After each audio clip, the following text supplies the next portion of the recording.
It was only one day that I will not forget till death.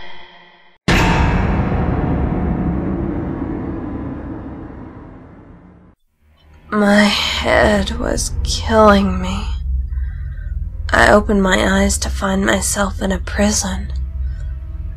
It was a small prison with nothing but the bed I was lying on. But how did I end up here? I remember I was there in the lab investigating, and then I got a blow on my head. Someone must have been tracing me. It must have been Wesker. He knew that I had found out about him. God, what shall I do now, when I'm alone in this place? I sat down thinking. How would I have ever known that my big mission with stars would bring me to this hellish night? With zombies, claws, and monsters lurking everywhere. Regret was filling my heart now. And how would I have ever known that Wesker, the captain, brought us all here to end so pathetically? I was filled with sadness and thoughts when my silence was interrupted by the sound of the doorknob. Chris? Chris! Jill. Chris, Wesker's the... I know. I should say it. My heart began to beat, my eyes dilated. Chris is still alive and he is here. He tried to open up the prison door, but I can't open it. it is locked. Just wait, I'll be back. Okay. I looked into his eyes and agreed. Chris left to find a way out of this. I began to wait, thrilled to understand how this nightmare would end. I know he will come. I'm sure. Chris is a hero, and he always was. Something inside me is linked to Chris Redfield. I can't hide that fact.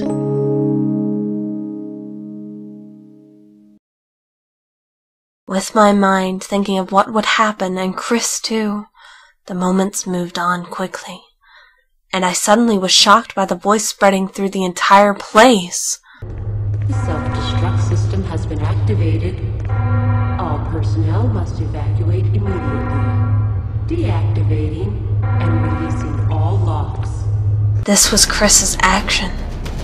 It is true. We must destroy this place before any viral weapons get out. Then footsteps sound. Chris is coming. He opened the prison door, which is now unlocked. It appears it was released after activating the self-destruct system. I took a look at Chris and ran into his arms. It was a tender moment. Hugging him made me feel a lot safer and a lot happier. I looked at his eyes and he gave me a similar look. I know what our eyes have for each other. I know what it feels like to say it is growing inside of us. But I still feel shaky about it.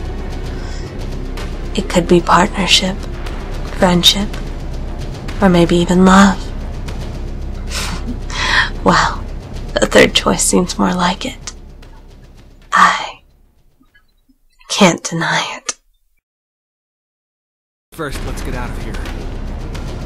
Chris took my hand and told me we should skip talking and get out of here before this mansion blows up. We took the way together to the emergency elevator as we joined Rebecca Chambers, the remaining Bravo team member. This is Brad. We're running out of fuel. This is our last chance. Brad once again called Chris and tried to get a sign, This is the last but no contact was possible. We had no choice but to move on to the heliport where Brad may be flying around. The self-destruct system's activated. Good work. Brad's up in the helicopter. Those things Shit. are coming. It's those things I'll again. take care of them. We have to finish Chris, them. you just get in contact with Brad somehow. I told Chris to continue Okay. the way and fire the flare signal for Brad. Me and Rebecca will take care of those monsters for good. Chris hesitated. He is afraid of what can possibly happen. But I assured him, I know he cares for me. But there is no time for emotions. me and Rebecca went back through the dark corridor of the lab. Hunters and those horrible creatures called Chimera attacked us in groups. We had a hard battle, but victory was on our side. However, with some wounds and bleeding. It was not a long time till we came back to the heliport, as Chris was waiting for Brad to show up. He was glad we were back. Chris! You okay? Yeah. What the hell? A big monster rises from the ground and gets close to us. It was the Tyrant, one of the most notable BOWs Umbrella developed. He came closer to me and I didn't feel anything but a big hit that threw me to the floor several meters back. Chris and Rebecca, and then Barry coming out from the disappearance, engaged to fight the big monster. I stood up and regained my strength, picked up my gun, and targeted it.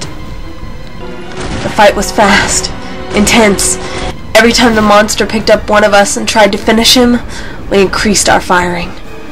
We received some good hits from the monster, but thankfully we survived it until Brad showed up from above and threw something from the chopper. Chris, use it! It was Kill a bazooka. Whatever it is. We took a look at it with the one hope that it destroys that damn creature.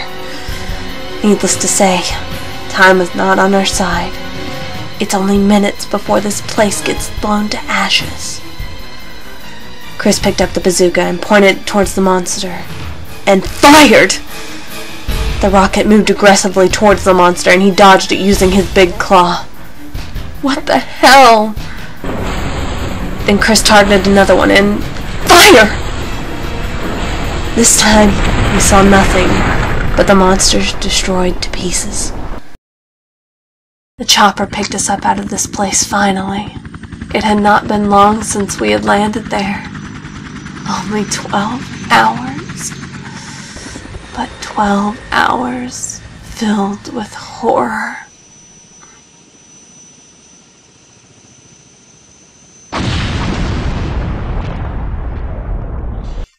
I was so tired and sleepy sitting beside Chris. I put my head on his shoulder and took a long nap. I shouldn't say that I feel warm at Chris's shoulder. Our partnership is becoming closer than before. He took a look at me and said nothing. Rebecca was asleep. Barry was checking his Colt. We took a look at each of us. I know now that this hellish nightmare is over. Luckily, with all of us alive. Wesker, as Chris said, was killed by the Tyrant after he released him to finish Chris. He shot Rebecca, but thankfully she was wearing a bulletproof vest. And then Chris fought Tyrant for the first round and won. The second round had been here. Perry was not a traitor. Wesker threatened him falsely to use him against us and to lure us to the lab, where he could test out the Tyrant on us. Barry thought his family would be in danger, so Barry had no choice but to submit. Enrico found out the truth about Wesker. Wesker, on the other hand, killed him to keep the affair in the shadows, but things were revealed later anyway. Wesker was an Umbrella official, ordered to lure us to the mansion and use us as test subjects for Umbrella's BOWs. It is over. Umbrella will pay the price for all this bloody mess.